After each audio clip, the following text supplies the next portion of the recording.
ආණ්ඩුව ගෙනාපු ලුණු වලට මොකද උනේ?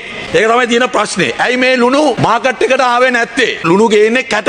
ලුණු කැට තමයි ගේන්න අවසරය දුන්නේ. දැන් මේ ලුණු කැට ගෙනල්ලා STC එකෙන් මේ රටේ ඉන්න ප්‍රධාන ලුණු මාකට් එකට දාන ව්‍යාපාරිකයන්ට මේව දුන්නා. ඒක තමයි මේ ලුණු ටික ගත්තේ ඒගොල්ලෝ තමයි. දැන් ඒකෙදි ප්‍රධාන දේ තමයි දැන් මේ ලුණු සාමාන්‍යයෙන් ඉන්දියාවේ එක මෙට්‍රික් ටොන් එක ඇමරිකානු ඩොලර් 80ක් වෙනවා. ඒක තමයි මාකට් ප්‍රයිස් එක. දැන් ඒක ගෙනාවම සාමාන්‍යයෙන් දැන් ආණ්ඩුව ලුණු කිලෝ එකකට ඩියුටියක් දාලා තියෙනවා. බද්දක් දාලා තියෙනවා රුපියල් 40යි. කිලෝ එකට 40යි. ඒතකොට දැන් ලුණු කිලෝ එකක් කොස්ට් එක වෙන්නේ ගරු නියෝජ්‍ය කතානායකතුමනේ රුපියල් 24යි. ඒකට තව අමතර වියදම් ඔක්කොම එකතු කරා නම් රුපියල් 100කට දෙන්න පුළුවන් ලුණු කිලෝ එකක්. දැන් මාකට් එකේ කීයද යන්නේ? මාකට් එකේ ලුණු කිලෝ එකක් යනවා රුපියල් 350යි 400යි. ලුණු කිලෝ එකක් යන්නේ. ඒ කියන්නේ දැන් පිටරටින් ආනයනය කරන ලුණු මේ ඉන්න සමහර පෞද්ගලික සමාගම් මේ ලුණු අරගෙන ඒගොල්ලෝ කුඩු කරලා පැකට් කරලා ඒගොල්ලෝ මාකට් එකට දානවා රුපියල් 350යි 400යි. දැන් කවුද මේ ලුණු ගන්න අය? ගරු සභාපතිතුමනි රයිගම් එකේ චෙයාමන්ව ගෙනල්ලා පුත්තලම් සෝල්ට් කෝපරේෂන් එකේ ඩිරෙක්ටර් බෝඩ් එකට දැම්මම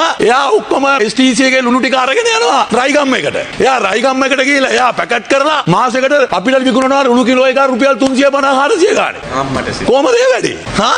ඒක මාර වැඩන්නේ. ඉසි රයිගම් තමයි ඒගොල්ලන්ගේ බ්‍රෑන්ඩ් එක. 350යි මාකට් එකේ පැකට් එක අරන් බලන්න. මගේ ළඟ ඕන ෆොටෝ එකක් තියෙනවා ප්‍රයිස් එකත් එක්ක. දැන් කලින් වික්කේ රුපියල් 130යි. දැන් මේක වැඩි වෙලා තියෙනවා. ඒ හින්දා දැන් ලුණු ගරු නියෝජ්‍ය කතානායකතුමනි දැන් මං අහනවා දැන් මේ පාරිභෝගික අධිකාරිය තියෙනවානේ. පාරිභෝගික අධිකාරිය පයින්නේ අර පිටකොටුවේ තියෙන කඩවල් වලට පෙට්ටි කඩවල් වලට තමයි පයින්නේ. ඉතින් පාරිභෝගික අධිකාරියට කියන්නේ හම්බන්තොටට යන්න, පුත්තලමට යන්න, ගිහිල්ලා ඒකේ ලුණු ස්ටොක් නැද්ද කියලා බලන්න කියලා. මම අභියෝග කරනවා පාරිභෝගික අධිකාරියට පුළුවන් නම් යන්න හම්බන්තොටට, පුළුවන් නම් යන්න පුත්තලම් ස්ටෝල් කෝපරේෂන් එකට. ලුණු නැද්ද කියලා ලුණු තියෙනවා. හංගගෙන ඉන්නවා. මේගොල්ලන්ගේ පෞද්ගලික බිස්නස් එක කරගන්න. දැන් තමුන්නාන්සලා දැන් හාල් මාෆියා එක මදිවට ලුණු මාෆියාවකුත් හදලා තියෙනවා. ඉස්සලා නම් කිව්වේ හාල් මාෆියා එක නැති කරන්න හදනවා. දැන් ලුණු මාෆියාවකුත් හදලා.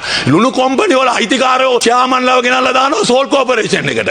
ඒගොල්ලෝ ගන්නවා ලුණු ඔක්කොම ඒගොල්ලන්ගේ කම්පැනි එකට. මොකද්ද මේ කරන වේලුව? දැන් ලුණු කැටයක් හොයාගන්න විදියක් නැහැ. ඇයි මේ තමුන්නාන්සලා මේ නිගදන පන්තිය වෙනුවෙන් බලය ගත්තේ? දුප්පත් මිනිස්සු වෙනුවෙන් බලය ගත්තේ. දැන් අන්තිමට තමුන්නාන්සලාත් මේ පෙරී හිටින කම්පැනි කාරයෝ වෙනුවෙන්. දැන් ඕක පෞද්ගලික ජනාධිපතිවරු කරනකොට අපේ වර්තමාන ජනාධිපතිතුමාලා අර පුටුවේ ඉඳගෙන දැන් ඒව තමයි දැන් කරන්නේ.